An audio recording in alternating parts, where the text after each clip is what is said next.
Hello, everyone, and welcome into the Love and Lightning podcast. We are back today with another really exciting episode and a special guest. I'm Dr. L.A. Campbell. I'm here with Maestra Paula Leeper, and she's going to get us started by setting the sacred circle. Thank you, Dr. L.A. We are going to invite the energies of the East direction, the place of the sun, the place of new beginnings. We honor in this space the place of the grandfathers, the grandfather wisdom, grandfather energy. We invite in the energies of the West direction, the place of the women, the place of the warrior, the place of the heart. We invite your energies in here, all beings of love, all beings of consciousness that are here to help our voices, to help us to speak into one another. To the south direction, the place of water, the place of our mind.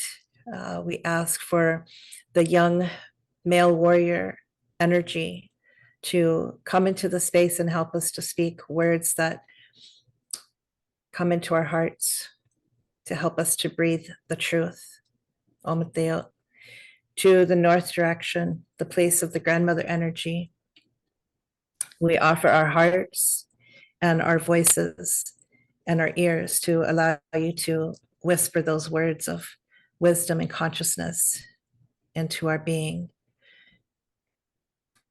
We honor all sacred beings on the planet.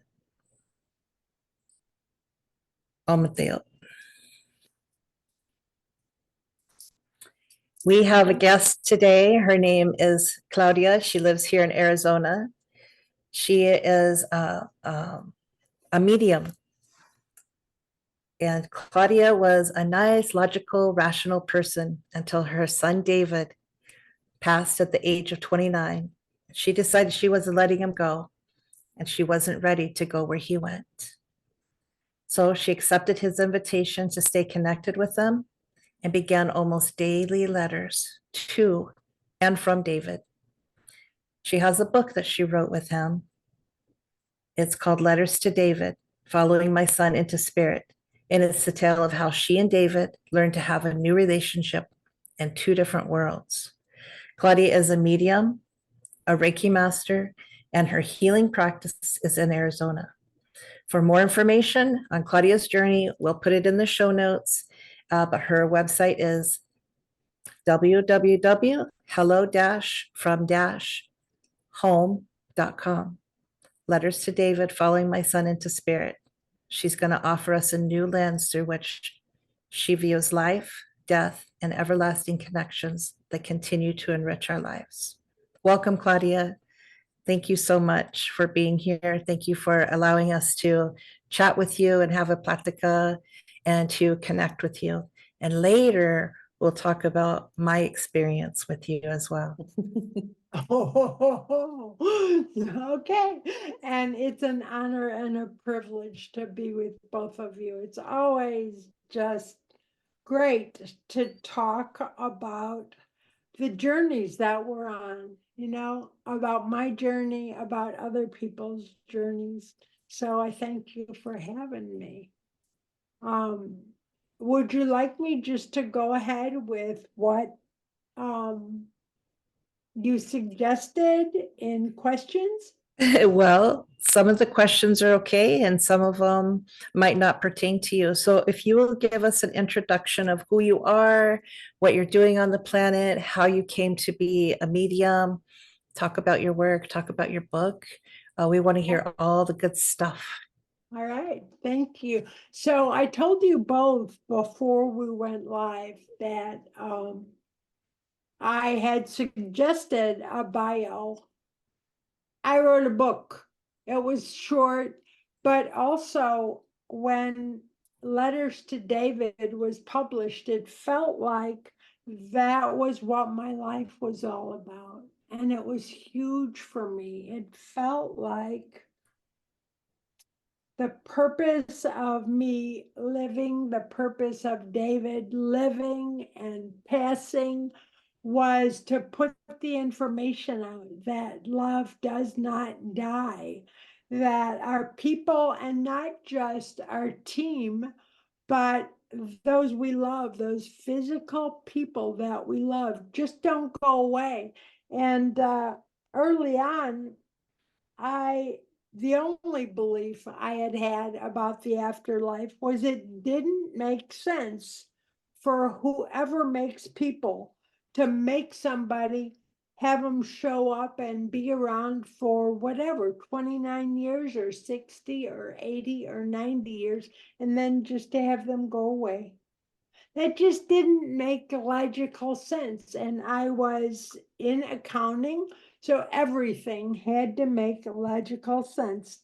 Debits on the left, credits on the right. And as I said in the book, crystals in the garbage where they belong.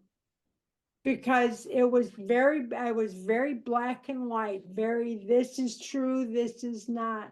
And the more I learn, the more I start thinking, how could I possibly be in that place? And I am learning that we all have the same spiritual potential. So when I chuckle because that person next to me is behind me, what I didn't realize is that, a couple years ago or 5 years ago, there was somebody chuckling because I was behind them.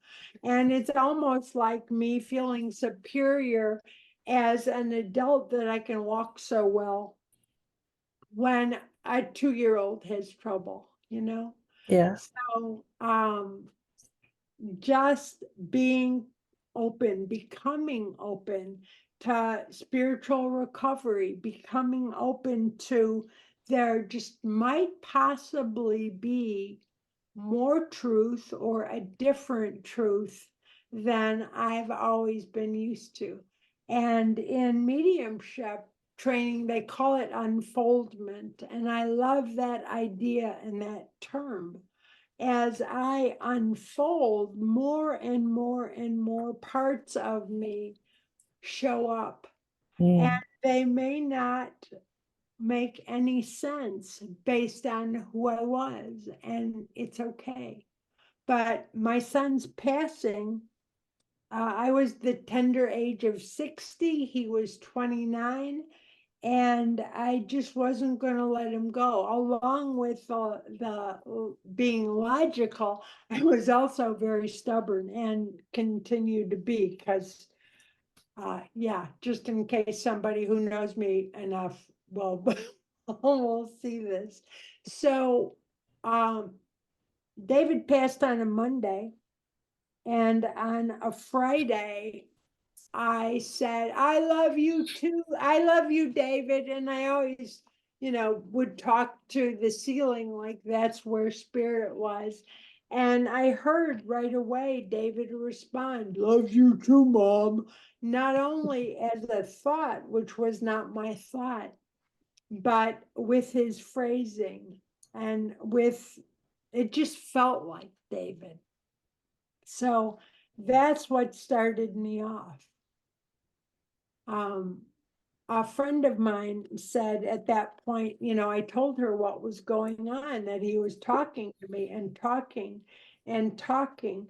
And the day I was to go to his memorial, I was getting ready, and David said to me, save me a seat.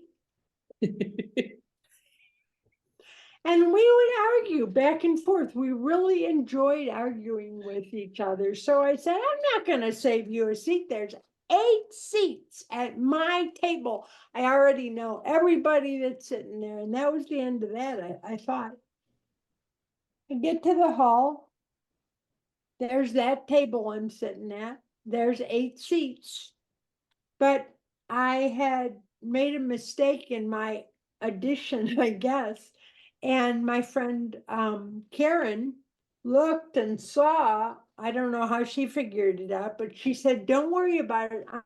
I'm going to sit over here. I'll be right with you. Thank you. Thank you. But what happened is when she sat down at that other table, there were 7 people at my table and an empty chair, and that empty chair remained for the entire memorial. He had saved his own seat, and that continued. And I was told I should see a Reiki medium. I didn't know what Reiki was. I had heard vaguely of what a medium was. And it was not only no, but heck no. But, you know, you guys talk often of the dark night of the soul. And what I've learned in my experience is that the dark night of the soul is often, always, I think, followed by the light. You know, we live near Phoenix, and I'm in ashes until I'm not. And so my life turned around. I had heard, I think it was a TED Talk, and the person was talking about her grief and then said, "It's the worst thing that ever happened," she said to a friend, and the friend said, "Well, maybe it's the best thing that ever happened." And I was sitting there, I don't know, a few weeks into grief. Is that possible? But I tried it on, you know, like I might try on a jacket. And for me, that's been a secret of spiritual growth, of unfoldment, just to try things on, even though I don't believe that there's anything to them. And the fact is that David was pretty miserable for most of his life, and I knew that. And the thing also was that I was living a life where the debits were on the left, the credits were on the right, and if you were a penny off, your life was not very good. And that's not quite where I am today. I'm trying to pause in case you want to jump in, so that I'm just taking a breath. You just take a breath.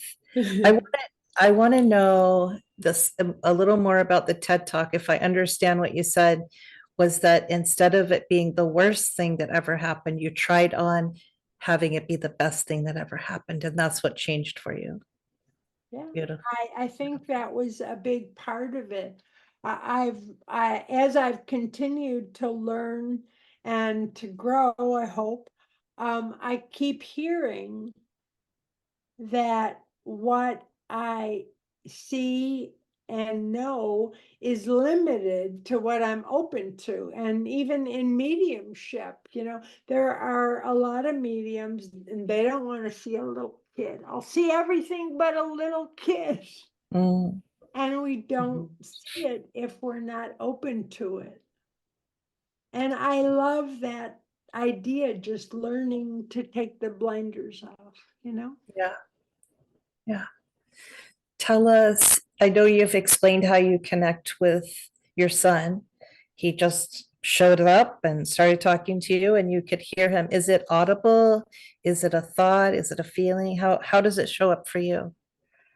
In different ways. I have only been lucky enough to hear him audibly, objectively, one time. I was driving down the street, my phone rang, I hit the Bluetooth, and you know, there's that second between the phone ringing and the connection being made. And in that second, I heard, "Hi, Mom," in his voice through my ears. And the good news, I know you guys have talked a lot about connection in your show. And the Mhm. good news is that I knew I had some friends, you know, and I called a couple people, that Reiki medium and another friend, and I told them what happened. And the Reiki medium said, "Yeah." I'm not surprised, you know, he's energy. He likes electronics. And that helped me talking about it right away, but also being validated.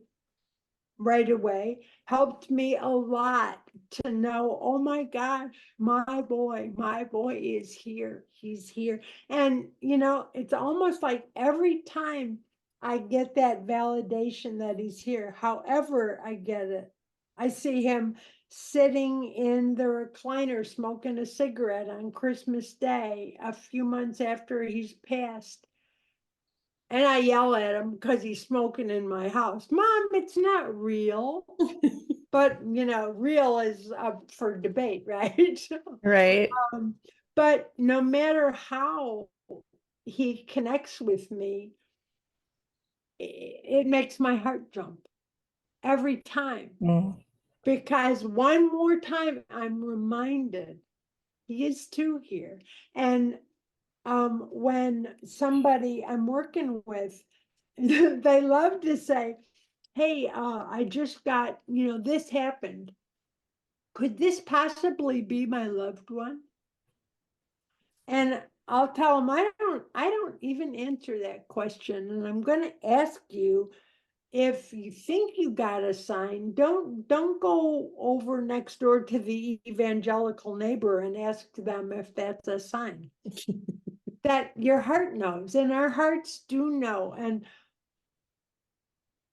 I got news for you. Accountants use the conscious mind a whole lot. And the more I learn, the more I recognize that how much my heart and soul know, how much more than my conscious mind. I don't even remember what your question was, Paula, but I'm sure it was a good one. Oh, Claudia, you're too much. You are just too much for me. I love listening to you talk, so I probably won't even interrupt you. Me All too. right, okay. So just on Dark Night of the Soul, I grew up in a religion famous for its mystics, and I fell in love with them, and I read everything I could find. St. John of the Cross, Teresa of Avila, Therese of Lisieux. There's a story that I think is classic when we're getting to know spirituality, mysticism. Teresa of Avila, I think she was around in the 15th century, something like that. And she's a nun, she's wearing those very, very heavy robes. And she's on a mission for God. She's going to open a new convent. And she's not sure about that river over there, but she trusts God, And so she gets in her wagon, crosses the river, and the wagon turns over in the middle of the river, and she gets soaked. So the 200-pound robe now becomes a 500-pound robe. She almost drowns, and she finally makes it to the other side. And she waves her fist at God and says, is this how you treat your friends? And God said, yes, Teresa, this is how I treat my friends. And she says, well, it's no wonder you have so few friends. And I love that reminder, a lot. I used to believe growing up that if good things happened, my higher power loved me. If bad things happened, my higher power didn't love me. But the thing is, who was deciding what was good and what was bad? I'm starting to suspect I might not be an expert on what's good and what's bad. Right? Nope. We don't get to decide.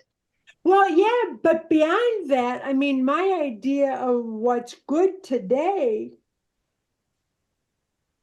in 3 days, the whole thing turns around, and what's good turns out to be the worst thing possible. It's just when I look at things like that. Yeah. So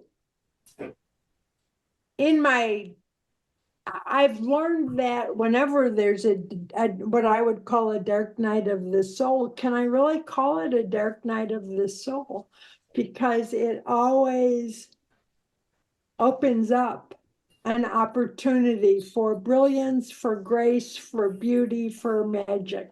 Like the passing of my son. It's a birth, right? It's a birth. Yeah.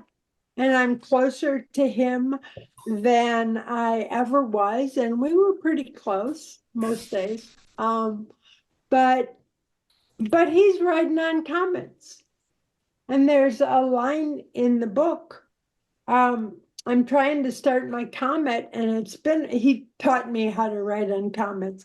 And it had been a while since I had been writing on comets with him. And the comet's not starting. And he just looks at me and kind of grins and says, Mom, you don't drive comets, you ride them. It's not something they teach you in school, but I have forced a lot of things my whole life.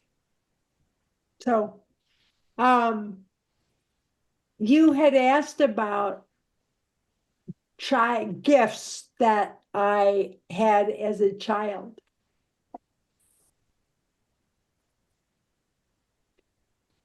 I don't remember my first 8 years, which brings any person who's been around the block or read a book or two to raise their eyebrows, because that's not generally a good sign. But so I don't know. I don't remember Grandma standing at the foot of my bed. But just based on things that I've heard that were said to me and the way I was treated, I'm going to hazard a guess that I was an odd child.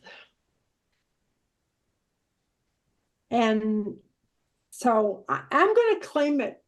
And in one reading I received, I was told, hey, it was your grandma who passed down what you have. And I like that story. And I think we really hold on to the stories we like. So yeah, hold on to that one. The ones that serve us, right? Exactly. Can you talk, Claudia, a little bit about how you connect when you're doing your readings? And do you call them readings? Maybe they're meetings. I think mine felt like a meeting.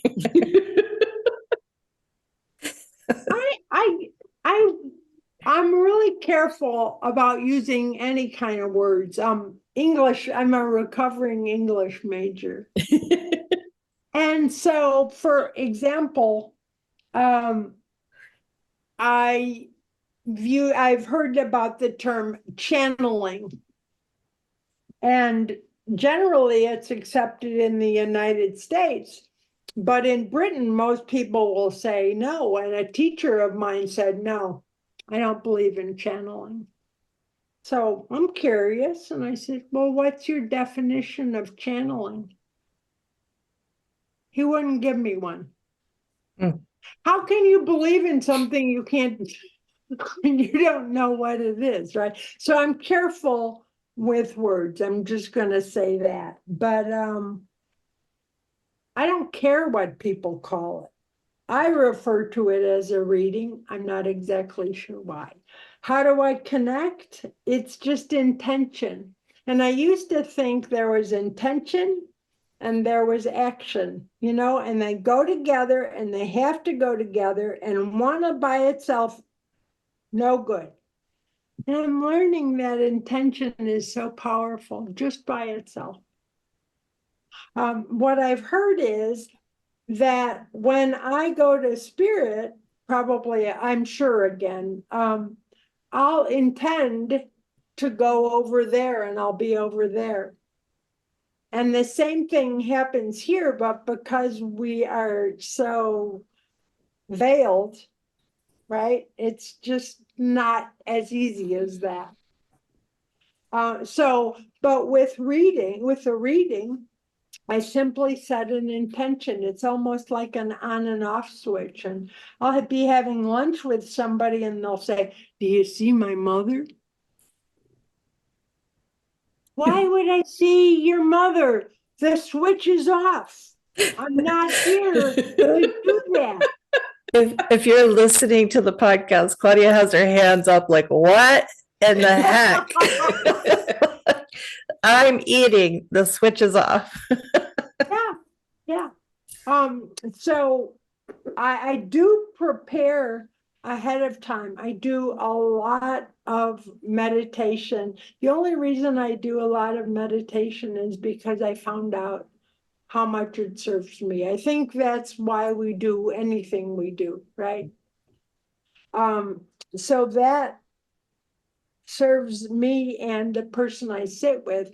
But when I'm sitting to connect with spirit, it's just an opening, right? Like I talked about that. What am I open to? Right. So it's your intention that connects you to that. And I know that when you did my reading or meeting, we did some silent meditation before we started. I think you were using some Reiki. Oh, maybe. okay, yeah. Yeah.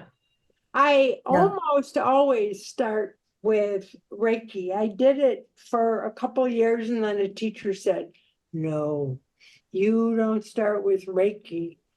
But it seems to calm everybody down. You don't want them calm. You want the energy. Oh, okay. So for about 6 months, I didn't do Reiki and it didn't work for me. So I started again. I'm Yeah. a Reiki master, and when I do Reiki with the people who come to sit with me, we're calm, we're more open to whatever. Yeah. And I wouldn't be surprised if it comes down spirit. I kind of like that idea, so I'll hold on to it.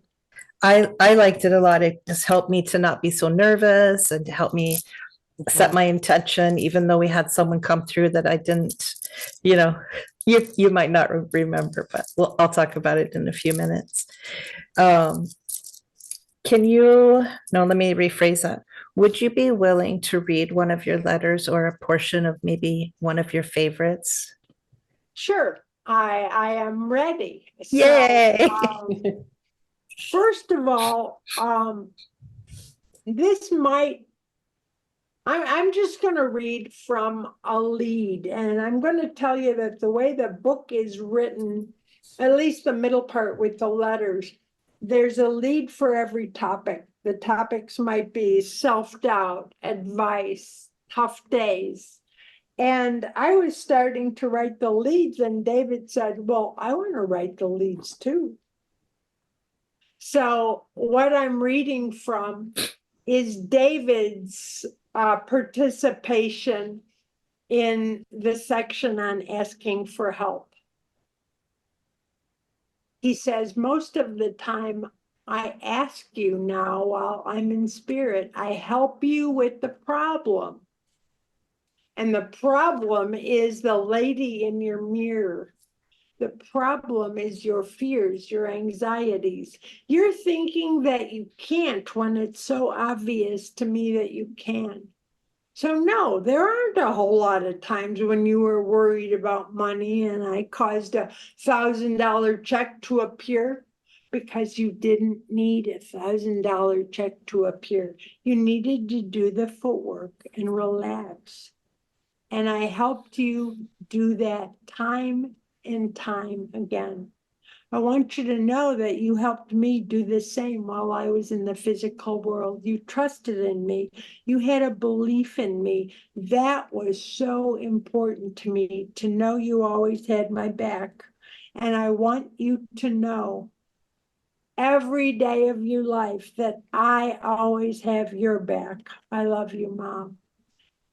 I didn't understand that David could help me even from spirit. But what he says is, Ma, I have friends in high places. Which would make sense. That was so beautiful. Thanks. Thank you for sharing that. That was one of a very similar message that I received too, from one of my spiritual mentors. She said, I love to help you. I love to help you. And that's something I repeat often now, is they really do love to help us. And they do have friends in high places, and they can make things happen, staying in contact. Yeah. But what I'm learning so often is like with our team, every time I just reach for the slightly highest choice, they double or triple my efforts, so they've been helping both my team, and the people that I think are physical, that have gone to spirit. They're always helping us. Yeah. I thought it was weird for a long time. Yeah, we're not taught that as children in the, religious community. There's only one thing you can do there, right? It's not true. It's not true for me. It's not true for you. Dr. L.A., I'm pretty sure it's not true for you either. We can't talk to spirit, talk to different aspects of spirit, ask for things. In many cultures, there are deities or gods and goddesses. I find that they're all helpful. I have energies that come to me. I'm like, I'm not in that religion. I can't talk with you. And I, that's my first thought. And then I'm like, wait, you're connecting with me. So I'm going to perk up and I'm going to listen. And I'm not going to go to Google and I'm not going to learn about it there. I'm going to find out through this experience how we're going to interact and what we're doing together. Like, yeah, so beautiful. Let's talk a little bit about the session that I had with you, because if you session works. the session turned into a meeting, turned into tears. How Claudia and I met is through some of the work that I do, is through auricular therapy, ear candling ceremonies that I do. And eventually it came out, what Claudia does, and so fascinating. So that's why we invited her to come and talk on the podcast. But also I thought that one of us should experience what she has to offer. So we Dr. L.A. and I talked about it, and I got picked. Yay. The day before we were to meet, I had a family member transition. And so the person I had chose, I was a little concerned that I probably shouldn't bother them because they're receiving their loved one on the other side. But they came through anyways. They were available. And I was really happy about that, because my intention was to speak with my grandmother and just to feel her essence was so amazing. But what happened was that my mentor that I had here on earth, who is now in spirit, came through first and did a physical motion that made for sure that I knew who it was, and said, "Thanks for inviting me first." That was funny. That was really funny. And you provided so much evidence of who was coming through with each person that there was no doubt. We had never talked about any of these people. Even my great grandmother that had one eye, she showed you that there was something going on with one eye. And I was just blown away. And the messages were helpful. They were strong. They were powerful. They were so loving and so considerate and funny. I was just in tears most of the time. I tried to take notes. I had 3 ink pens. None of them would work. Pay attention, they were saying to you. Yes. Don't look away. Open, right? The unfolding. And I felt really blessed to have that meeting of the spirit with you, Claudia. It's one of the things that Dr. L.A. and I want to interview people that we know are authentic and have integrity. And you certainly have that. You have our vote. Thank you. Lack of integrity pretty much shoots you down really fast. Yeah. We know who in our lives is honest and forthright and who is not. So why wouldn't spirit know, even more clearly? Yeah, absolutely. So you had mentioned a couple of teachers. Did you have some training or some guidance as you were going into this with your son, David? A lot of training. I've heard that, a medium will say, I'm a natural medium. And I don't know, it seems like a lot of us are, but there's still so many pockets, just like everything I learn in life. Every teacher can offer me this piece or that piece. But because I'm a human being, I might need, 1,000 ingredients. And I have never met a teacher with 1,000 ingredients yet. So I've had a lot of mediumship teachers. Yes. Right. How do you find a mediumship teacher? I mean, David, pretty much. gotcha. He He helped you.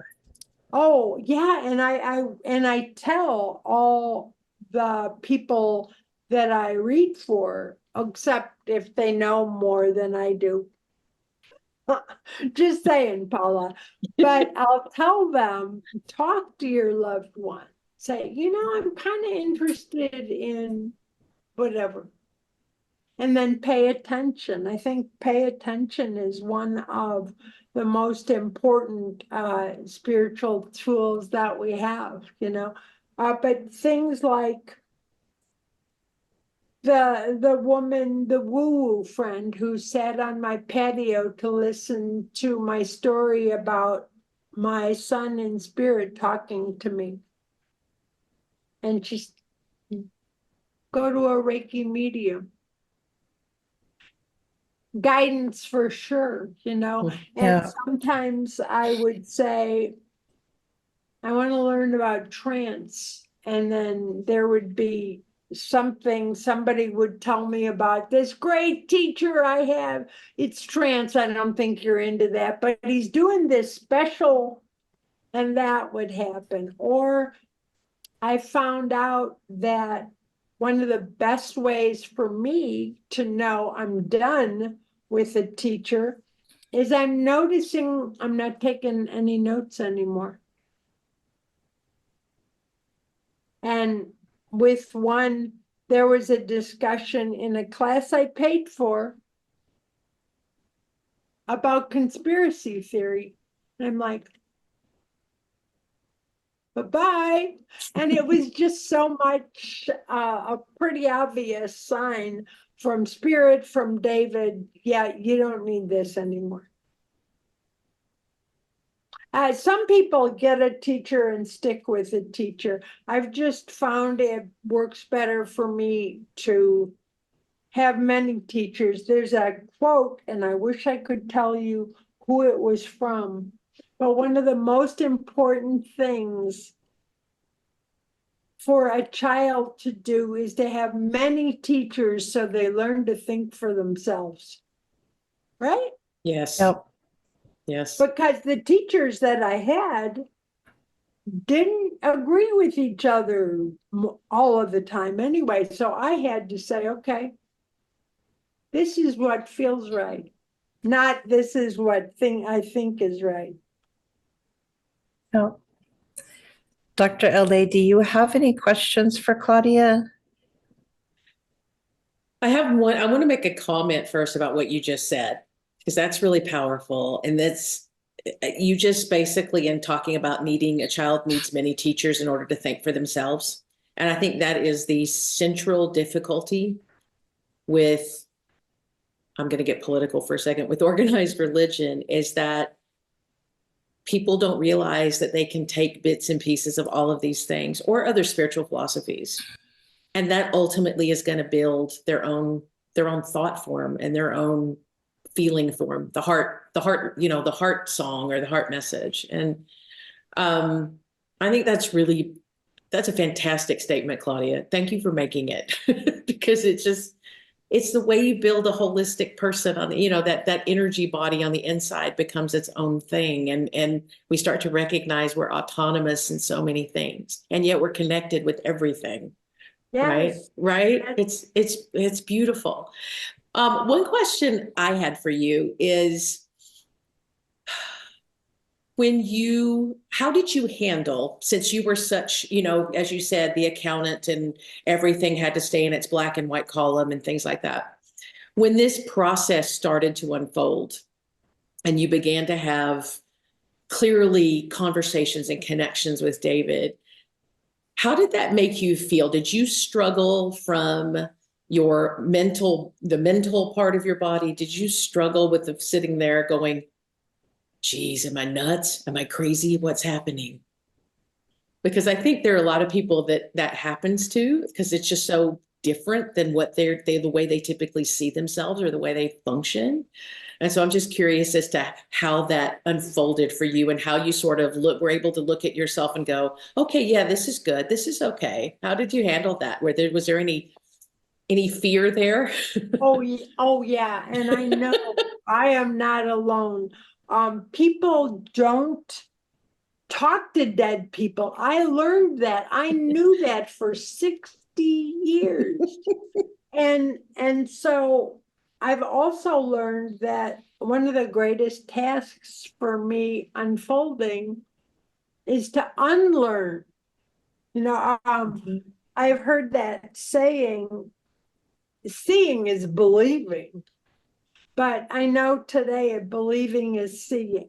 I'm going to be open. So yeah, I had a little bit of an idea that I was losing it for sure.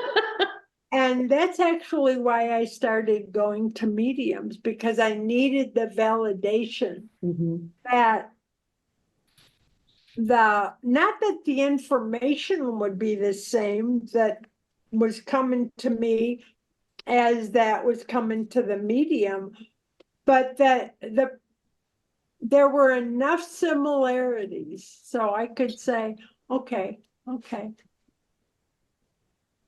If it's okay, I would like to go back to religion for a minute. Sure. I had a friend who has passed now about 20 years ago, and I haven't just written to David. I've written to whoever I get nudged to write to. And so I wrote to my friend. My friend was the executive secretary for 30 years for like the king of religion in Chicago. We'll just put it that way so we don't offend anybody, right? And I said, so tell me, is there religion where you are? Great question. Right. Well, not really. There's just too much information. And I love that. I asked David the same question, but I asked about politics.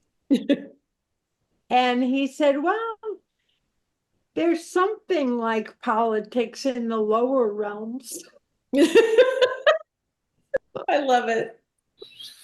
I know we do the best we can. I struggle with that one over there who's just so nuts, right? But I'm getting pulled closer and closer to they're doing the best they can. Right. Well, and that's kind of why we're here. We bring these different abilities that we've been given skills with and try to help people see that this stuff is open for everybody. You just have to, again, open up and let it unfold before you. When it does, it changes your perspective, so much. And I don't really know for sure, but I do remember when I was in college, early college, I had never heard about marijuana, not even heard about it. Somebody in high school had said something about illegal seeds, and I was like, but then some of my friends that were around me started smoking pot. And all of a sudden, I knew that 7,000 people in my college of 1,400 were smoking pot. You know, when we're in it, when I'm exposed to it, I recognize it where it is. And that's why I'm so excited about spirituality. And there's no limits. Well, there's no limits except the ones that I put up because it's almost like the kid in college who would say, well, I'll smoke pot, but I'll never drop acid. And now I'm almost in a place where I'll say, well, I'll do mediumship. I'll channel. I'll meditate. But I won't do that over there. And the walls fall down as I open. How can we find you out in the world, Claudia? The best way to find me, the way I hope you'll find me, only if you've ever really loved or really lost. So there might be a very young child who, that does. But through my book, Letters to David, Following My Son into Spirit, I'm really excited. Right now we're at, and I say we, Claudia Milligan, David Milligan, and I said, David, do you mind that your name's smaller than mine?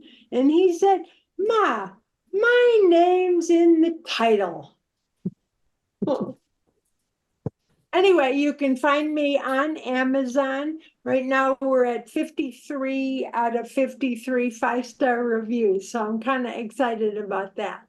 You can also find me on my website, and it's www.hello-from-home. I used that name just because, I think people think that their loved ones are over there in heaven, whatever that is. They're right here. They're right with us. In the same place, maybe on a different plane, however that works, but right here now, So- Beautiful. Do you have any offerings that you do like with groups or anything like that? I think I remember you said that one time. Yes, there is one fellow that I've known for about 6 years, so I'm thinking he'll still be good next year. And his name is Brian D. Smith. He's a life coach. He's an afterlife expert. And he started by being terrified of death. So go figure. So it's a Facebook group, Grief to Growth. It's a website, grief2growth.com. Just a lot of offerings about learning. And I love that. Beautiful. Do you have any advice that you'd like to leave us with before we go? Well, thank you. First, I'd like to share a letter that David wrote November 4th of 2018. So it was a year and a half or so after he passed. And he wrote this letter. Hi, Mom. I'm really glad you had a good day. Continue to rest and take it easy. There isn't much I have to say, so I'll repeat what I think is most important. It's okay, Mom. Pay attention. Look for the lesson. Be grateful. Missing me is okay too. Feel your feelings. Celebrate my life and yours. And the final one is the toughest one. Love them. They're doing the best they can. And he signed off, I love you more than you know, David. But this is my advice. You be you, whatever that means. I find joy seeking joy. I allow, I don't pursue. But you be Beautiful. you, bottom line. Who do I want to be? That what piece of Claudia do I need right now? And I keep reaching for the higher choice most of the time. I'm going to start incorporating that. Claudia said, reach for the highest choice. So I'm picking this one. Dream big, right? Yeah. And ask. Even on the little things, am I gonna do the granola or am I gonna do the sugar coated whatever? Reach for the best choice, the highest Yeah. choice. Bring my vibration up. Excellent. Do you, I just have one last question. Do you also sell your book through your website instead of on the big box stores?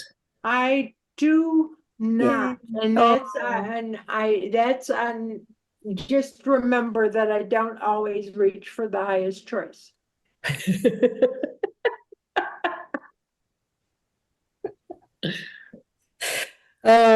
Just one last thing. We were together on the day that your book came out. Can you tell us the date so we can all celebrate with you? Well, I'll tell you what it was supposed to be, so I'll tell you the date that I choose as remembering. December 12th, which is the feast day of Our Lady and of Guadalupe. And it actually came out just a day or two before, but that's the date. Thank you so much, Claudia. We really appreciate you spending time with us and taking the time to tell us about who you are and what you do and sharing your letters with us from your son. Thank you so much. It's been a pleasure. You're both so gifted and I've so enjoyed your podcast. So thank you. Thank you. Thank you, Claudia. I was just going to say, I love your authenticity. Yeah. And your humor, Thank you. I get surprised a lot because people I've never met know who I am, and I'm like, is that a good thing? Yeah, they know things about you. It's like starting a podcast and then people are like, well, I know you. Oh, well, yeah, you don't really. Yeah, I don't know about that. Oh my So we're gonna close the sacred circle in so much humbleness and love and joy and laughter, giving thanks to all of our ancestors, all of the human beings that are here on the planet, for the grandfathers, the grandmothers, the mothers, the tias, the uncles, and the brothers, and our non-binary relatives, and our two-spirit relatives. We honor you, we love you, and we'd love to hear from all of you. Omateo. Thank you so much. Thank you, Claudia. Thank you both for this has been a wonderful session. And thanks to everybody who's listening in on the podcast. We so appreciate you offering your energy and your support. That way, it really helps us to really find where we're being led to go in a much easier way. And if there's anything that you'd like us to speak about, simply connect with us at loveandlightningpodcast@gmail.com, and we'd be happy to read what you have to say. So thank you so very much for tuning in here on buzzsprout.com, Apple Podcast, and of course, watching us on YouTube. We really appreciate it. Thank you again, and bye-bye. Bye. Bye.